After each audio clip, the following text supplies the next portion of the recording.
Lo men, pagi ini kita sudah di kolam. Sebenarnya kita rencana ini mau coba mau panen ya, tapi ini kita menemukan di bibit baru itu ternyata pada kolaps ya.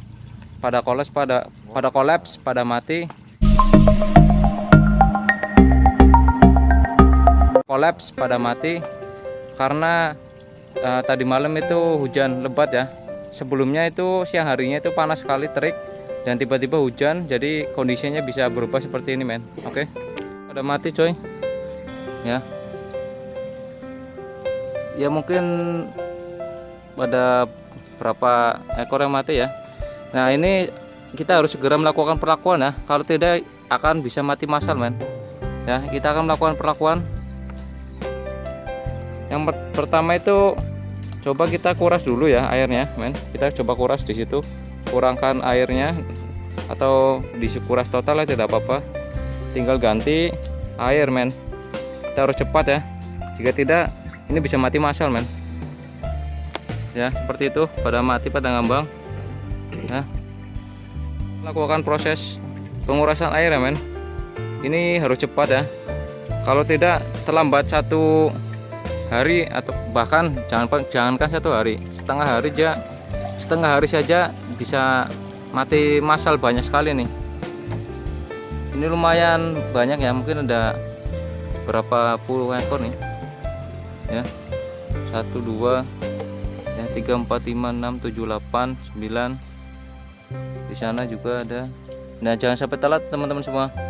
Kadang pemula ini salah ini ya, salah pelakuan.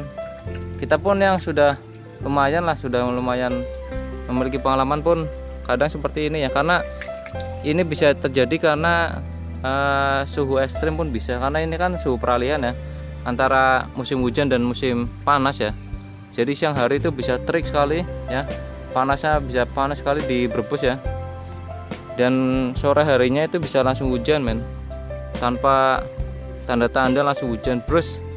Nah bibitnya masih kecil ya, wajar seperti ini ya. Bibitnya masih kecil, ukuran 57, bisa kolaps seperti ini men. Nah perlakuan kita harus cepat ya, harus cepat. Kita ganti air terlebih dahulu. Video ini disponsori oleh Lele Ajib, lele bubuk paling ajib. Ini banyak sekali men, kolaps. Oh my goodness ya. Tidak apa-apa, jangan menyerah, karena ini mumpung masih kecil ya. Jika udah besar itu yang bahaya ya, karena pakan sudah banyak habis. Itu men, itu adalah sekilas situasi pagi hari ini. Memang ada beberapa ekor yang mati ya, beberapa ekor lele yang mati. Nah petani lele itu memang seperti itu men, resiko dari petani lele itu seperti itu. Kita harus tahan banting ya, karena memang situasinya kompleks ya, baik itu dari sisi internal kolam ataupun dari eksternal cuaca atau lingkungan ya. Itu banyak sekali, utamanya bibit yang kecil men ya. Kendalanya seperti tadi ya. Oleh karena itu di sini kita akan coba terus berikan wawasan pada peternak pemula, atau bagi kita sendiri pun kita terus evaluasi ya, agar bisa tetap survive dan bisa terus berkembang men, usaha lele kita. Seperti tadi contohnya adalah mati di kolam. Nah agar tidak mati massal, kita harus cepat lakukan penanganan, perlakuan ya, agar lele ini tidak semakin banyak yang mati men. Oke men, kita berduka hari ini tapi kita tetap optimis, tetap semangat men. Gawat men, parah men, parah men. Kita menyelamatkan bibit yang kecil, kita menyelamatkan bibit yang sisa ini ya. Ini banyak yang mati, tidak apa-apa men. Kita sebagai bahan pembelajaran ya bagi teman-teman semua. Ini pada mati lumayan banyak nih ya. Kita langsung kuras total nih. Kita melihat tanda-tanda seperti sirip merah tadi ya. Sirip merah entah itu dari pembibitnya atau dari sini, kita belum tahu men. Kesalahan kita adalah tidak membuat suatu perjanjian di awal, misalkan seminggu pertama itu apakah ada garansi atau tidak. Nah kita yang tidak buat seperti itu perjanjian. Biasanya ada yang pembibit yang memberikan garansi 1 minggu itu. Jika yang seperti ini ya, bisa digaransi men. Nah ini yang sisa ya, paling tinggal berapa ribu ya, mungkin gabungan itu dari yang kolam sana itu mungkin tinggal 2000-an aja nih, apa 2500 lah mungkin, dari bibit 3000-an. Tidak apa-apa men, kita tetap semangat men. Nah ini sirip merah seperti ini nih, ada tadi mana ya? Yang berbahaya justru seperti ini men. Nah, sirip merah. Nah karena kita juga curiga ya, apakah ini dari pembibitnya atau dari mana ini merah tuh, sirip merah coy. Ini sudah bahaya nih.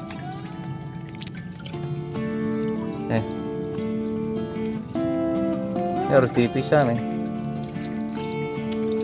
buang aja, sisanya itu harus diselamatkan. Kasih antibiotik dulu men, setelah ini diisi kasih antibiotik. Lele yang malang men, kita juga malang sih sebenarnya ya. Bibit murah tapi kualitas ya belum tentu murah juga sih, cuman ada baiknya di masa seperti ini kita beli bibit yang agak besar. Nah ini nih seperti ini, jamur nih, sekarang ada jamur nih, kita ambil. Nah. Dari mana ya, lele jamuran men, ternyata men. Seperti itu men, kita nyortiri yang itu ya. Nah seperti ini nih, lele kembung. Lele kembung men, ini sudah wasted, ini hampir wasted nih ya.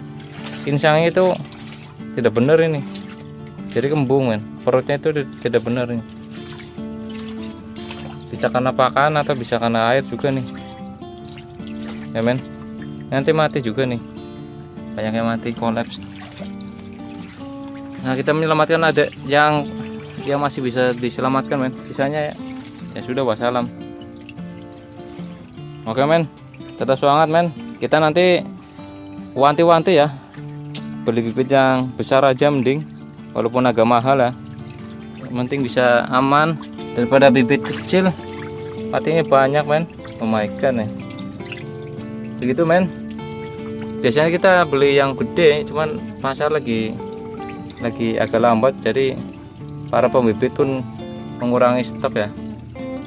Nah begitu men, ini kendala kita petani ya. Tapi tetap semangat, tetap berbagi info, ilmu pengetahuan, sharing-sharing, jangan sampai menyerah men. Ya, men, bibitnya mati ya sudah, kita evaluasi ke depan, kita bisa apa ya, berbenah lagi dan bisa untung lebih banyak lagi men. Kali ini kita berduka dulu, oke. Oke men, kita tadi sebenarnya baru saja panen ya, tapi kita juga mendapati fakta bahwa bibit kita juga sedang kolaps. Oh my god man, bibit kita sedang kolaps men. Ya di bawah sini ya banyak sekali bibit yang kolaps, padahal bibit ini baru berusia 3 hari ya. Ternyata banyak faktor lah untuk bisa bertahan di dunia lele, salah satunya adalah bibit, dan kita harus tahu bagaimana cara untuk mentreatment bibit. Mungkin memang faktor eksternal juga berpengaruh besar, seperti contohnya cuaca yang memang saat ini sedang lagi apa namanya, banyak sekali panas dan hujan. Nah setiap hari hampir siangnya panas, itu sorenya hujan ya. Nah kita ini sedang menyelamatkan lele kecil yang masih bisa diselamatkan. Jadi solusinya adalah ya udah itu, berdoa pada Allah Subhanahu wa taala. Tapi antisipasinya ya tadi perawatan air dan juga membeli bibit yang lebih besar, karena memang cuaca bisa berpengaruh sangat signifikan terhadap tingkat survival rate dari bibit lele ya, utamanya bibitnya kecil. Nah, men, ini kita pengisian air ya. Kita pengisian air sebagai apa ya, penanggulangan lah, karena bibit banyak yang mati ternyata men. Oh my god ya. Untuk pengisian air sendiri ini kita ambil air dari kolam bawah ya, kolam bawah yang sudah lumayan, airnya sudah lumayan jadi. Nah kita tinggal diisi air, tapi syaratnya adalah tidak terlalu tinggi ya. Untuk bibit kecil tidak usah terlalu tinggi, tinggal berapa cm aja.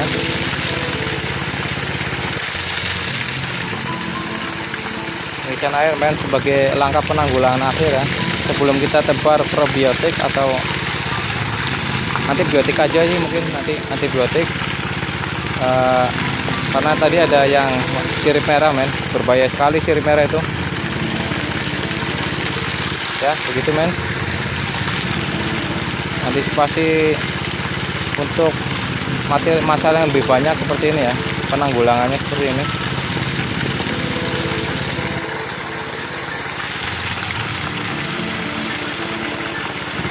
Ini yang nantinya bertahan ya bisa sampai besar, yang mati ya sudah mati men.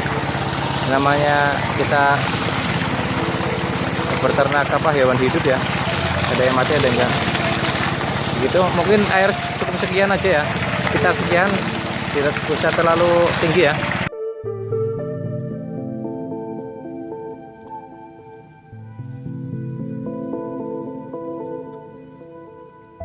Nah ini sudah kita paranet ya men, untuk namanya peneduh. Nah ini obat antibiotik jamur ya, jamur dan sirip merah sebagainya, lele berdarah. Kita akan coba taburkan men. Ayo pak, kita taburkan di kolam secara merata pak. Ini sebagai bentuk antisipasi akhir ya, bentuk antisipasi akhir lele kita yang benar-benar kolaps men. Kali ini bibit 57 kolaps. Nah ini kolaps nih, oh my god. Nah ini bentuk antisipasi akhir. Nah setelah ini perawatan air sudah, masang paranet oke, antibiotik udah. Nah yang perlu diperhatikan itu dipuasakan dulu ya, puasakan sehari atau 2 hari lah, jangan sampai kita kasih makan dulu biar pencernaannya itu normal men. Oke men, begitu ya bagi teman-teman semua. Semoga tetap bisa bertahan di tengah situasi yang sulit sekali ini. Kita akan tetap maju men, tetap kita harus semangat men. Oke, thank you men. Begitu yang bisa saya sampaikan terkait dengan penanganan bibit yang mati massal ya. Semoga ini bisa menjadi bahan sharing kita semua, baik saya pribadi untuk bisa mengevaluasi, ataupun bagi kalian semua yang baru akan mulai atau yang sudah mulai bisa lebih efektif lagi untuk bisa budidaya lele. Oke, terima kasih sudah menyaksikan. Salam Patilers men, salam Sikumis, salam Agrismi men. Thank you.